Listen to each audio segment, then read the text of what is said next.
세계사를 결정지은 워털루 전투. 슈테판 처바이크 1927년. 부제입니다.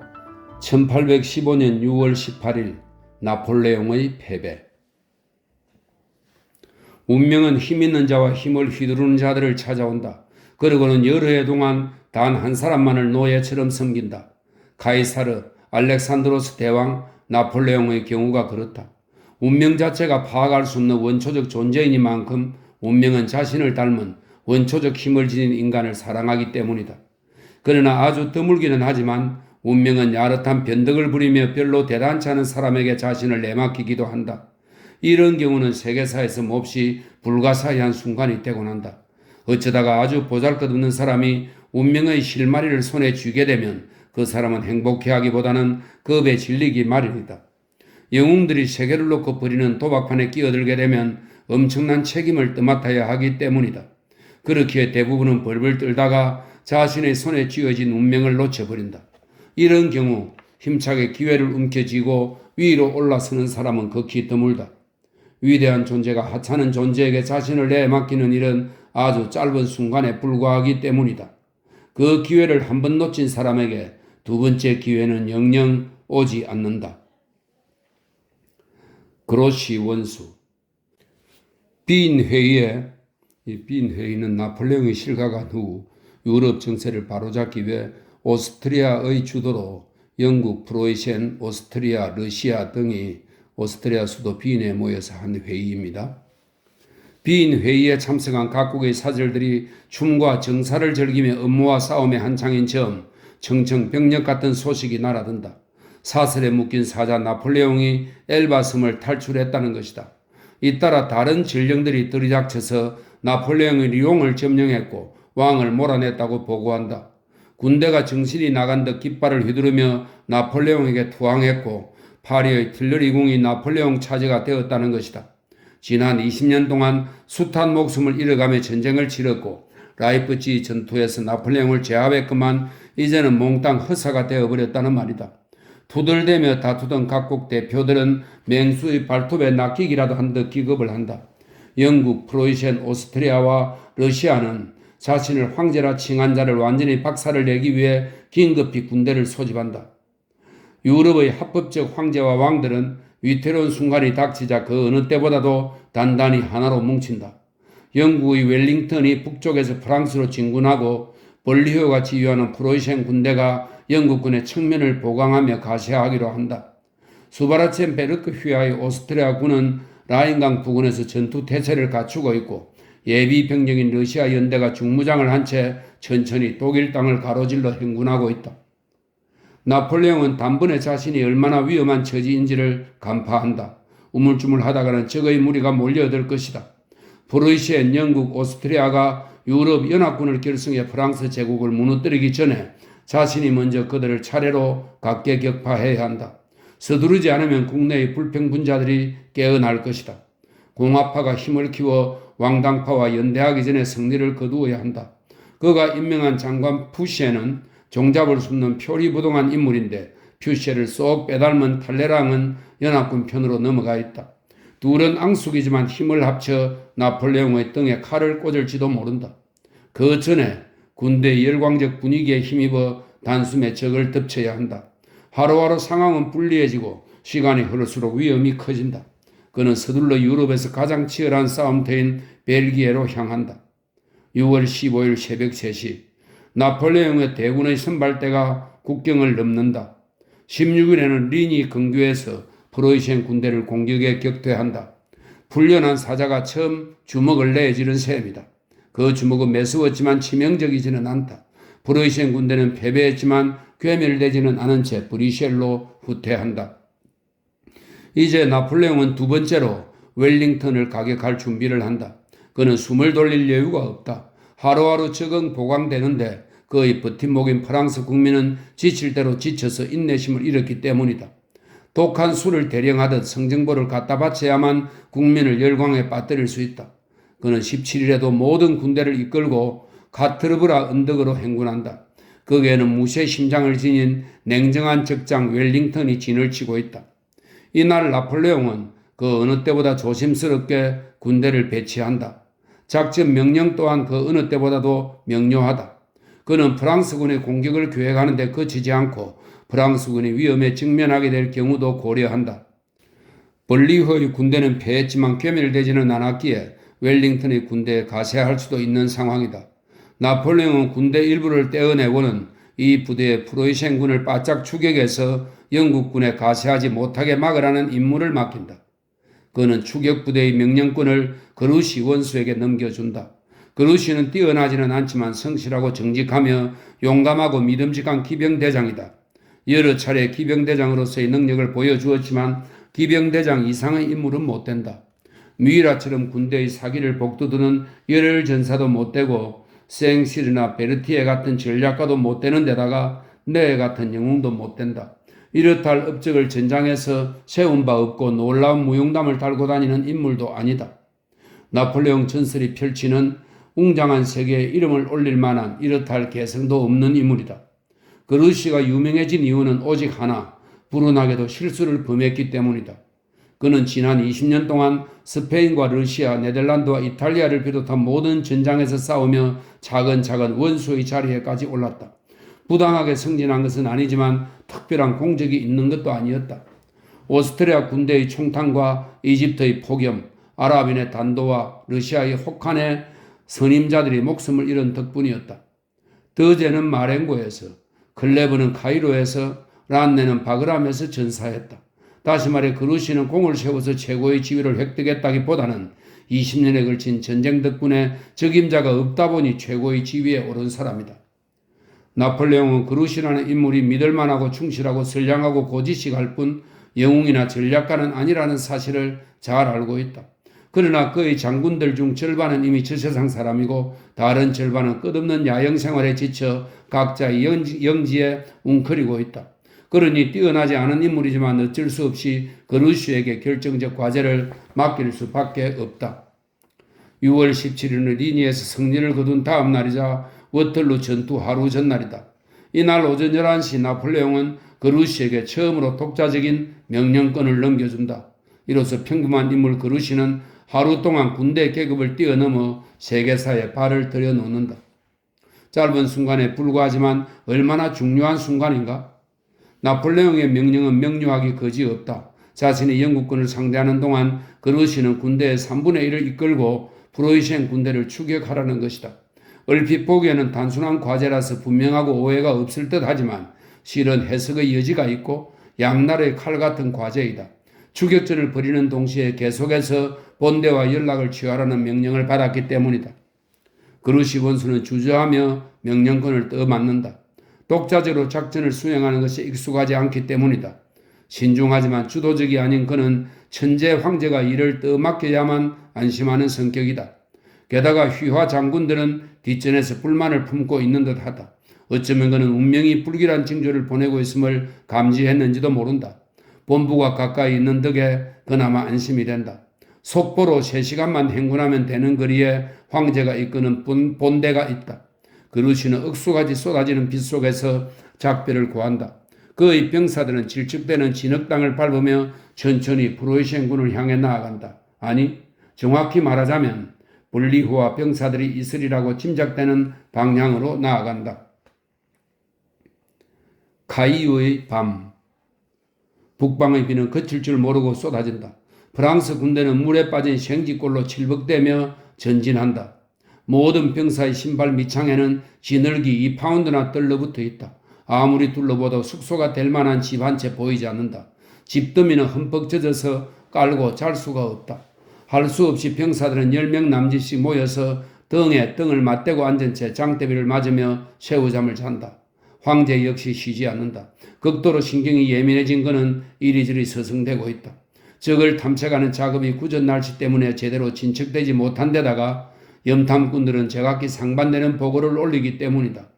웰링턴이 전투에 나설지조차 알 수 없고 그루시는 프로이센 군대에 대한 소식을 전혀 전하지 않고 있다. 그래서 황제는 밤 1시쯤 쏟아지는 장대비에도 아랑곳하지 않고 몸소 전초지들을 따라 영국군 대포의 사정거리 근처까지 접근한다. 그러고는 물안개 사이로 드문드문 연기처럼 희미한 빛을 내뿜는 영국 야영지를 보며 공격을 구상한다. 그는 문동이틀 무렵에야 본부로 쓰이는 카이유의 누추한 오두막으로 돌아온다. 그루시가 보낸 첫 연락병이 와 있다. 퇴각하는 프로이센군이 어디 있는지는 확실하지 않지만 그들을 뒤쫓을 테니 안심하라는 내용이다. 점차 비가 묻는다. 황제는 초조하게 방안을 서성이며 발거슬에 동이 트는 지평선을 뚫어지라 보고 있다. 멀리까지 시야가 트이게 되면 결정을 내릴 수 있으리라. 아침 5시 날이 개면서 마음을 뒤덮던 먹구름도 그치니 결정하기가 쉽다. 9시 정각에 전 군대가 돌격태세를 갖추고 대기하라는 명령이 떨어진다. 전령들이 사방으로 내달린다. 곧 요란한 북소리가 병사들을 불러 모은다. 그제야 나폴레옹은 야전 침대에 몸을 던지고 2시간 동안 잠을 잔다. 워털루의 아침 9시이다. 하지만 군대는 아직 다 모이지 않은 상태이다. 사흘간 퍼부은 비로 땅이 질퍽해져 걸어다니기도 힘드니 대포를 옮기기는 쉽지 않다. 서서히 태양이 모습을 드러내더니 매서운 바람 틈새로 햇살이 비친다. 그러나 아우스트리츠 전투에서처럼 행운을 약속하듯 화창한 햇살은 아니다. 북방의 햇살은 몸살이 난 듯 찌뿌둥한 빛을 발하고 있을 뿐이다. 마침내 군대가 출정 준비를 마친다. 나폴레옹은 전투에 앞서 백마를 타고 전체 전선을 순시한다. 깃발에 그려진 독수리들은 거칠게 부는 바람에 머리를 조아리는 듯하다. 기마병들은 투지에 불타서 군도를 흔들고 보병부대는 총금 끝에 곰가죽 모자를 꽂아들고 인사한다. 북이란 북은 죄다 넋이 나갈 만큼 쿵쾅대고 트럼펫은 최고 사령관을 향해 짜릿한 음을 토해낸다. 그러나 이 모든 소리가 아무리 우렁차도 7만 병사의 입에서 천둥치듯 터져나오는 환호의 함성만은 못하리라. 황제의 만세. 나폴레옹은 20년에 걸쳐 숱한 열병식을 치렀지만 이 마지막 열병식은 그 어느 때보다도 웅장하고 열광적이다. 환호성이 잦아들고 11시가 되자 포병부대는 언덕에 있는 영국군을 산탄사격으로 박살내라는 명령을 받는다. 예정보다 2시간이 늦었다. 2시간을 잃은 건 치명적이었다. 이제 용사 중의 용사 네가 보병을 이끌고 진격한다. 나폴레옹의 운명을 결정지을 시간이 시작된다. 워털루 전투는 셀 수 없을 만큼 여러 차례 묘사되었다. 하지만 이 전투가 반전에 반전을 거듭하며 박진감 있게 흘러갔기 때문에 이를 다룬 이야기들은 여전히 매력적인 읽을거리이다. 월터 스콧의 웅장한 서술이건 서탕달의 일화 위주의 서술이건 흥미롭기는 매한가지이다. 이 전투는 가까이서 보든 멀리서 보든 상관없이 웅대하면서도 다채롭다. 고지대에 자리한 사령관의 시각에서든 말을 탄 경기병의 시각에서든 웅대하고 다채롭기는 매한가지이다. 워털루 전투는 긴장과 극적 상황으로 가득한 예술작품이다. 전투 내내 두려움과 희망이 끊임없이 교차하다가 갑자기 극단적인 파국으로 끝난다는 점에서 그렇다. 한 전투의 결과 때문에 유럽의 운명이 결정되었다는 점에서 나폴레옹이라는 찬란한 존재가 한 번 더 로켓처럼 하늘로 치솟아 장엄한 불꽃놀이를 펼치더니 순식간에 추락하며 영원히 빛을 잃는다는 점에서 워털루 전투는 진정한 비극의 모범이다. 오전 11시부터 오후 1시까지 프랑스군은 언덕을 공격하고 마을과 진지대를 점령했다가 쫓겨나고 다시 돌격해 올라가기를 반복하고 있다. 이미 10,000명이 넘는 시체가 지늘기 질척대는 언덕을 뒤덮고 있지만 양쪽 모두 이룬 것도 없이 탈진한 상태이다. 양측 군대가 지치자 양측 사령관은 초조해진다. 둘 다 지원군이 먼저 오는 쪽이 승리하리라는 사실을 알고 있다. 블리허가 먼저 오면 웰링턴이, 그루시가 먼저 오면 나폴레옹이 이길 것이다. 나폴레옹은 조바심을 내며 여러 차례 망원경을 들여다보며 전령들을 연달아 파견한다. 그루시가 제때 와주기만 한다면 프랑스는 다시금 아우스트리츠에서처럼 어마어마한 승리를 거둘 것이다. 그루시의 실책. 자신도 모르게 나폴레옹의 운명을 손에 쥐게 된 그루시. 그는 명령에 따라 6월 17일 저녁 출발하여 지정된 방향으로 프로이센군을 뒤쫓고 있다. 비가 멎었다. 어제 처음 탄약 냄새를 맡은 애송이 병사들은 평화지대를 지나듯 유유히 앞으로 나아간다. 적은 여전히 보이지 않는다. 패배한 프로이센 군대는 털끝 하나 보이지 않는다. 그루시가 농가에서 서둘러 아침을 먹고 있는데 갑자기 발 아래 땅이 가볍게 흔들린다. 모두 귀를 기울인다. 연거푸 둔탁한 소리가 희미하게 울린다. 대포 소리임이 분명하다. 멀리서 대포들이 불을 뿜고 있나 보다. 아니, 고작 3시간 거리인 듯하니 아주 멀다고는 할 수 없다. 몇몇 장교들은 소리의 진원지를 알아내기 위해 인디언처럼 바닥에 엎드려 귀를 대어본다. 끊임없이 둔탁한 소리가 멀리서 울리고 있다. 워털루 전투의 포문을 연 생장에서 나는 대포 소리이다. 그루시는 참모 회의를 연다. 부지휘관 제라르가 열을 올려 요청한다. 대포 소리가 나는 곳으로 신속히 가야 합니다. 다른 장교가 동의한다. 빨리 그리로 갑시다. 다들 황제가 영국군과 맞닥뜨렸고 힘겨운 전투를 시작한 게 분명하다는 의견이다. 그루시는 불안해진다. 복종하는 데 익숙한 그는 소심하게도 후퇴하는 프로이센군을 추적하라는 황제의 명령이 적힌 문서에만 집착한다. 그루시가 주저하자 제라르는 더욱 과격하게 반응한다. 대포 쪽으로 갑시다. 부지휘관의 20명의 장교와 민간인들 앞에서 지휘관에게 간청하는 게 아니라 명령을 하는 듯한 모양새가 되자 그루시는 불쾌해진다. 그는 몹시 엄한 태도로 황제가 다른 명령을 내리지 않는 한 의무를 이탈해서는 안 된다고 단호히 선언한다. 실망한 장교들이 침묵하는 가운데 대포 소리가 울리고 있다. 이때 제라르가 마지막 시도를 한다. 자신이 이끄는 사단과 약간의 기병대만이라도 전쟁터로 가게 해달라고 간곡히 부탁하면서 늦기 전에 전투 현장에 도착하겠다고 굳게 약속한다. 그루시는 생각에 잠긴다. 1초 동안 골똘히 생각한다. 한순간에 세계사가 결정되다. 1초 동안 그루시는 생각에 잠긴다. 이 1초는 그루시 자신의 운명뿐 아니라 나폴레옹과 세계의 운명을 결정할 것이다. 바라임 농가에서의 이 1초가 19세기 전체를 결정하는 셈이다. 이 역사적 순간은 정직하기는 하지만 평범하기 거지없는 사람에 의해 결정될 것이다. 그의 손안에 이런 순간이 오롯이 놓여 있건만 그루시는 신경질적으로 황제의 저주스러운 명령서를 꾸깃꾸깃 움켜쥐고 있다. 그가 이제 자신감을 가지고 눈앞의 징후를 제대로 판단하고는 명령을 어길 용기를 내기만 하면 프랑스는 구원될 것이다. 그러나 주체성 없는 사람은 늘 명령서에 따를 뿐 운명의 부름에는 절대 따르지 않는 법이다. 그루시는 단호히 부하의 청을 거절한다. 그럴 수는 없다. 소규모 부대를 다시 나누는 건 무책임한 일이다. 내 임무는 프로이센군을 추격하는 것일 뿐 그 이상도 이하도 아니다. 그는 황제의 명령에 반해 행동하기를 거절한다.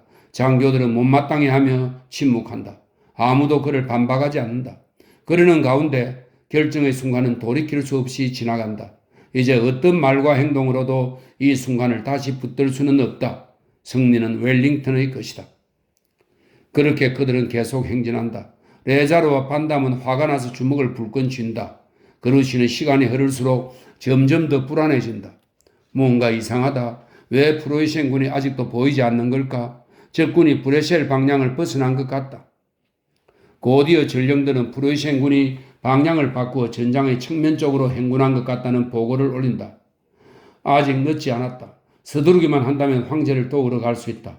그루시는 몹시 조바심이 나서 돌아오라는 명령만을 기다린다. 하지만 황제는 감감무소식이고 저 멀리서 둔탁한 대포 소리만이 울려 대지를 떨게 만든다.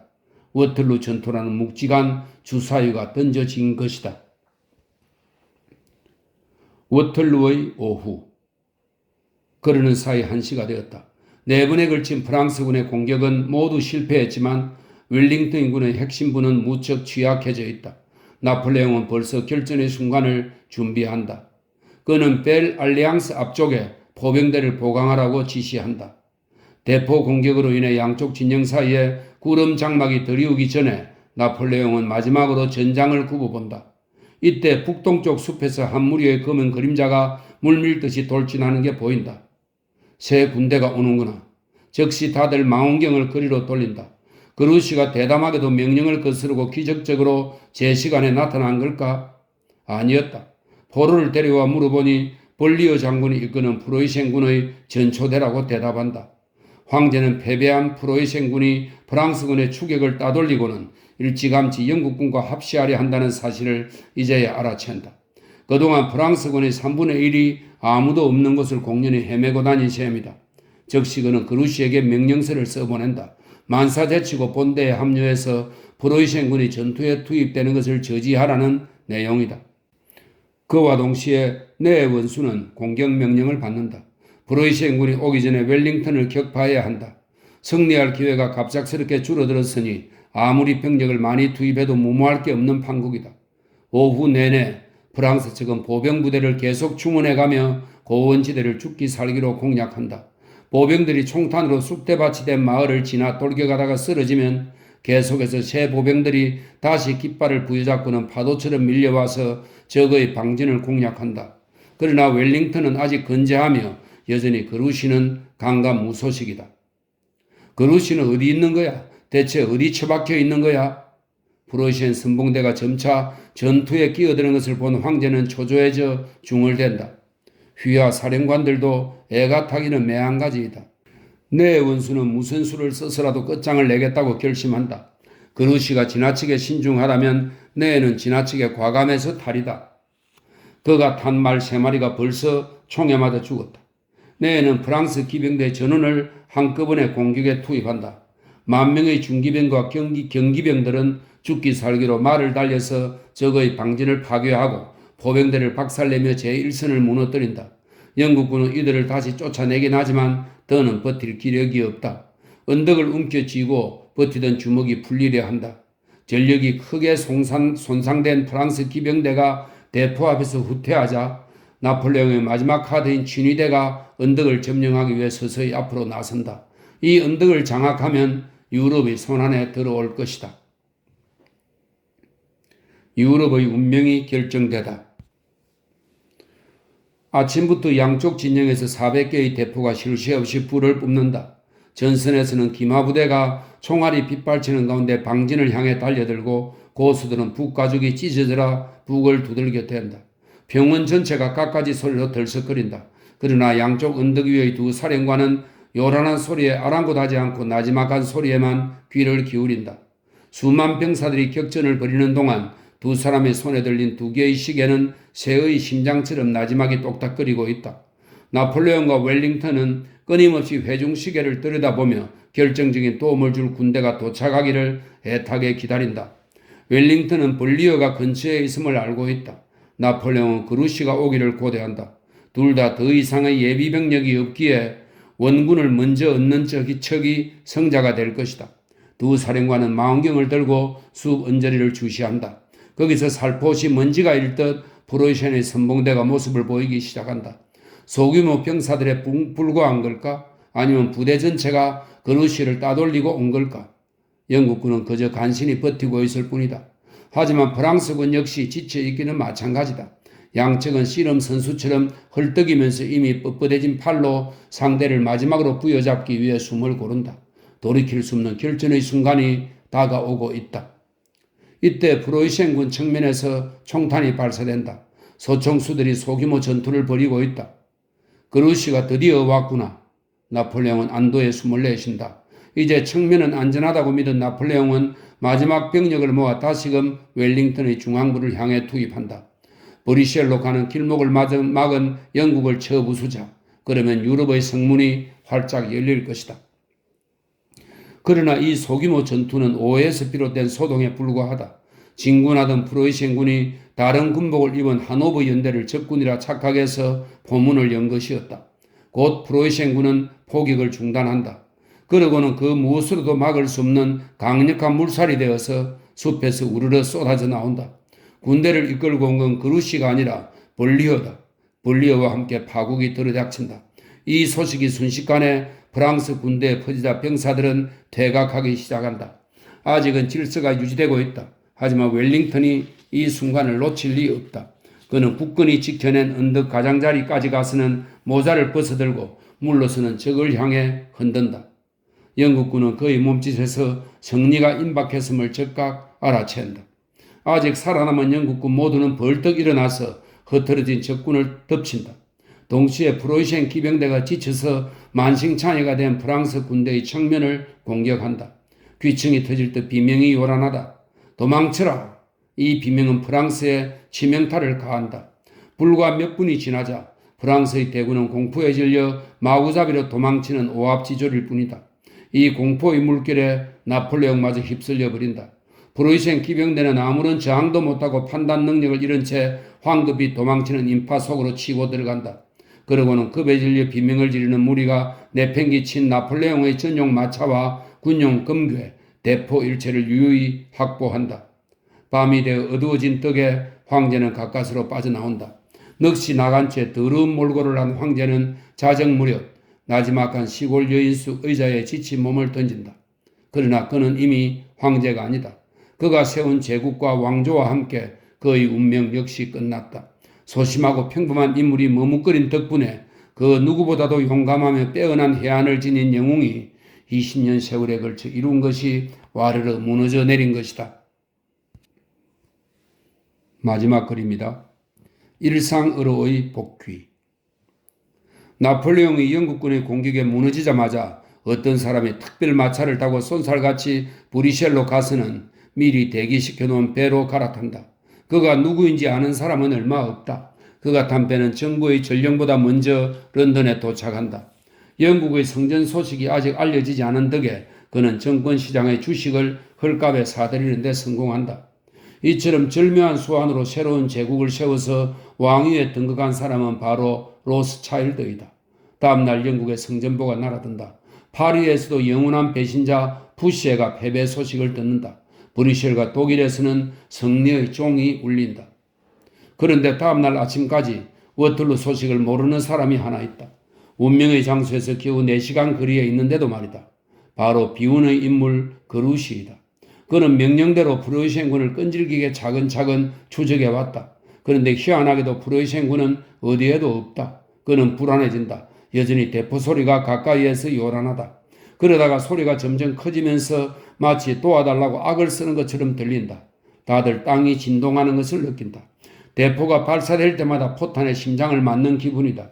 지금 소규모 전투가 아니라 초대형 전투가 벌어지고 있음을 다들 알아챈다.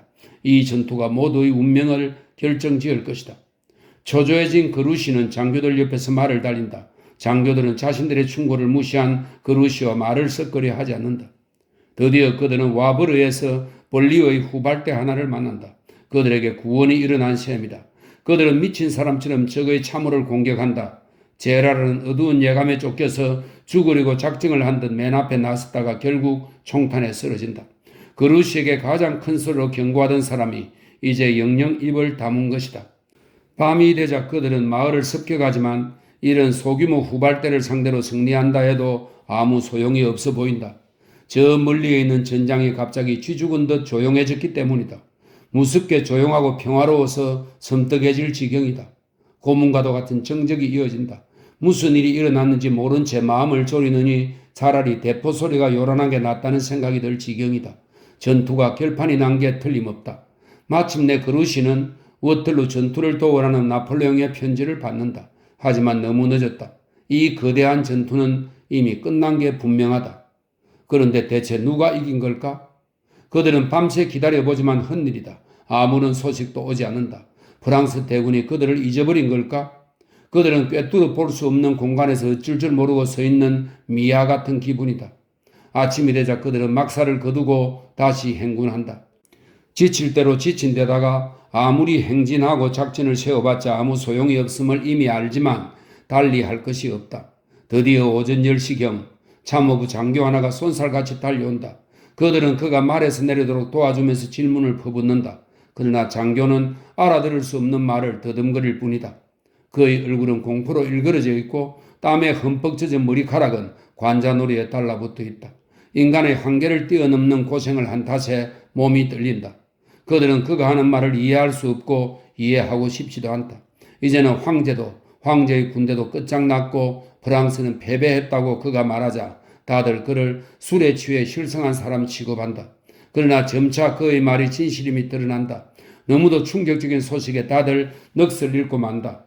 창백해진 그루시는 떨리는 몸을 군도에 의지한 채 서 있다. 그의 남은 삶은 가시밭길이 될 것이다. 그러나 그는 결연히 모든 잘못의 책임을 떠맡는다. 주체적이지 못하고 우유부단한 부하 그루시는 어려운 결정을 내려야 하는 중요한 순간에 역량을 발휘하지 못했던 반면 이제 위험이 코앞에 닥치자 새삼 남자답게 행동하며 영웅에 가까운 면모를 보인다. 그는 즉시 장교들을 불러 모아 분노와 슬픔의 눈물을 참으며 짧은 연설을 한다. 자신이 머뭇거렸던 것을 변명하는 동시에 자책하는 내용이다. 어제까지만 해도 그를 원망하던 장교들은 말없이 그 연설을 듣는다. 누구든 그루시를 비난하며 자신의 의견이 옳았다고 주장할 수도 있었을 것이다. 하지만 아무도 그러지 않는다. 그들은 묵묵히 침묵할 따름이다.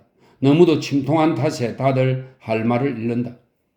그루시는 운명의 순간을 놓치고 난 후에야 늦기는 하지만 군인으로서의 역량을 고스란히 발휘한다. 그가 명령서를 따르는 대신 자신의 내면의 소리에 귀를 기울이자 그의 탁월한 미덕, 신중함과 근면함, 용의주도함과 정직함이 빛을 발한다. 5배나 많은 적군에 둘러싸인 상황에서 그루시는 적진을 뚫고 프랑스군을 퇴각시킨다. 빼어난 전략으로 대포 하나 병사 하나 잃는 일 없이 프랑스 제국 최후의 병력을 구해낸 것이다. 그러나 그가 돌아와도 그에게 고맙다고 말할 황제는 이제 없다. 군대를 이끌고 맞설 적도 없다. 너무 늦게 왔기 때문이다. 한 번 늦은 것을 만회할 길은 평생 없다. 극복위에 그의 삶은 다시 상승 곡선을 그린다. 프랑스군 최고 사령관이 되고 상원 의원이 된다. 그는 어떤 직위에 오르건 남자답고 유능하게 일을 해낸다. 그러나 그 무엇도 운명의 주인이어야 할 순간에 주인 노릇을 하지 못했던 실수를 되돌릴 수는 없다. 위대한 순간이 속세의 삶을 사는 인간을 찾아 내려오는 경우는 아주 드물다. 응급결에 불려 나온 사람이 그 순간을 제대로 활용하지 못하면 모진 복수를 당하게 된다.